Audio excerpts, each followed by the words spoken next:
This is Wilson Morales from Black Film TV talking to Nick Creegan on his role in Batwoman. Obviously, the whole world knows who you're playing because when you play an iconic role, it's not a secret. So take me back, did you get this before or after you won Law and Order Organized Crime? So this was after Law and Order actually happened. I wrapped Law and Order in May of 2021, and I auditioned for Batwoman in July and got the role in August. So, I had a little break in between. I did a film in New York in between that. And when I originally auditioned for the role, it was just Marquis Jet. I had no clue what he was transitioning into. So I had a Zoom meeting with our showrunner, Caroline Dries, the day before I flew from New York to Vancouver. And I'm thinking, Marquis Jet, I'm assuming he's Batwoman's brother based on the script.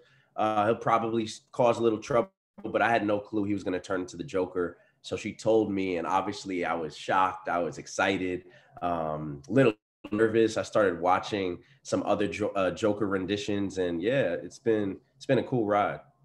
So before we get there, how much of a comic book fan have you been? Like, what led you to come out for this Batman series? Was it just to get a job, or like, how much of a comic book fan are you?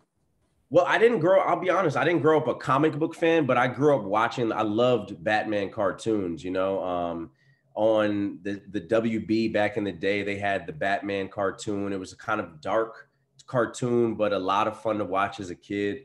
And, obviously being on a DC project as an actor and also from childhood, like grew up rooting for different villains or superheroes, it's just a dream, right?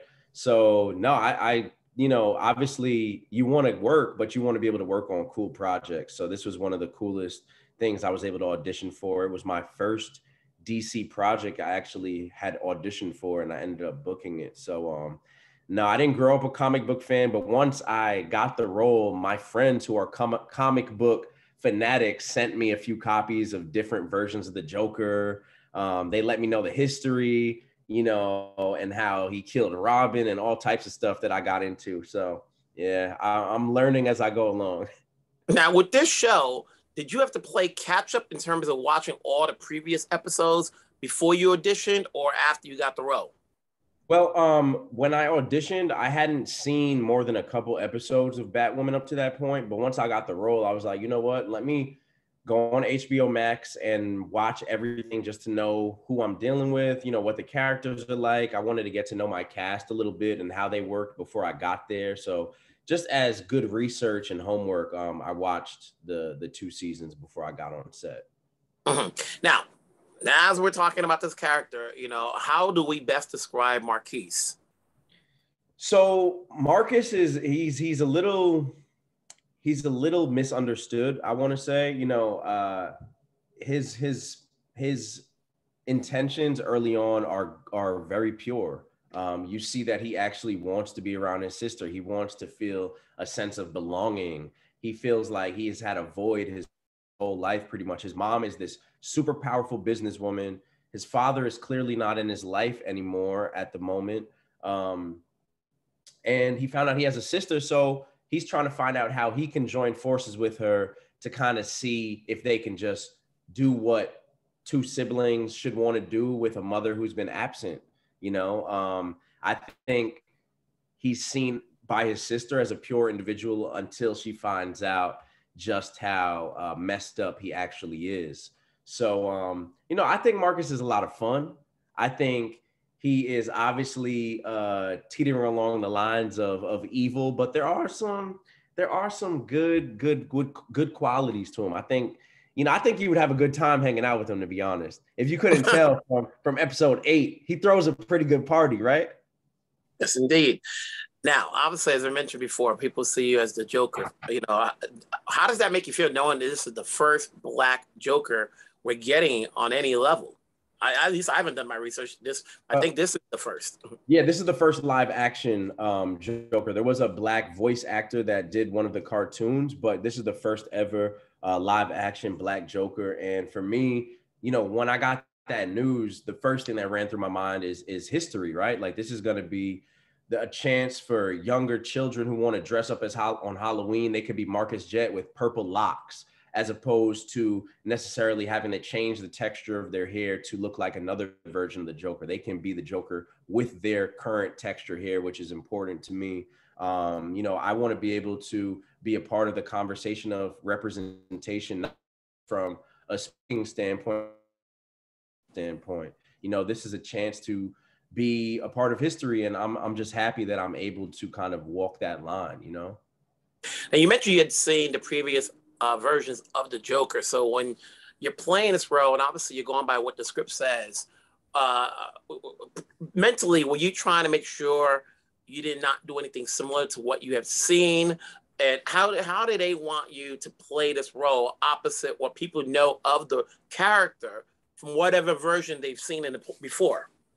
Well, the cool thing about this production is every director that I've been able to work with has pretty much given us free range to give our interpretation of what we think our character is. So for me, the bits and pieces of, you know, certain aspects of different Jokers, like every Joker has a maniacal nature, right? So when I watched Joaquin Phoenix's Joker and Heath Ledger's Joker, I knew that I had to weave in some type of craziness in the eyes. Like I had to make sure people knew that this dude is not well. When I think about his style, though, Marquis Jet's style, the way he dresses, the fact that he wears gold chains, the fact that he's just different than every other Joker, it reminds me of Jared Leto's version. Jared Leto's version was the first to have gold teeth and kind of be a little more edgy and street. So there are elements of that. But in terms of the performing nature, it's very much my own. That's what I was excited about, to know that, you know, being that there's going to be the first Black Joker, I'm going to be able to put a little bit of seasoning on it. I'm going to be able to add certain aspects of this version of the Joker that no other Joker could have done. So just from that standpoint alone was fun too. So, you know, it's very original, but at the same time, there are little pieces of the Joker from other performers as well. How's it working opposite Javicia and Robin? Best. It's so fun. Javicia, you know, we're like brother and sister offset. The same with Robin. I mean, there was one day I was on break and, you know, we're in the green room and I'm on the phone with my mom, my real mother back in New York. And Robin's like, "Is that your mom? Let me talk to her." So she grabs the phone. She said, "Oh, your son is so fun to work with. Oh, let me change that, our son." And she's a ball of energy. You know, and same with Javicia. Javicia, she made me feel welcome as soon as I got there. My first scene happened to be with them two, the scene where Marcus walks into Jada's office with the Jordans on and Ryan's like, "Oh, I got those in blue." So that was a lot of fun to do on my first day. And no, Javicia is a classy performer. She's a great artist and we're friends offset. So it's awesome. You've had this trajectory where all of a sudden people are now seeing you a lot more. You know, every actor wants that, you know, obviously from David McMahon on the OWN to NBC with Law and Order Organized Crime. Because, you know, obviously when it's a long storyline, the way that first season was, you were integral to that. And there's always a way where your character can come back to it, you know. And now you have this, you know, where a lot more people can know, and which is giving you a lot more visibility, you know. So as an actor, you know, are you feeling like now's my time, or is it still yet to come? I feel, well, I'm very blessed and thankful to be in this conversation of what you just mentioned, because I mean, I went 2 years after booking David Makes Man to booking the Law and Order. So I went 24 months with no projects at all. At least projects that I was getting hired for. I did a couple of my own projects in the middle of the pandemic.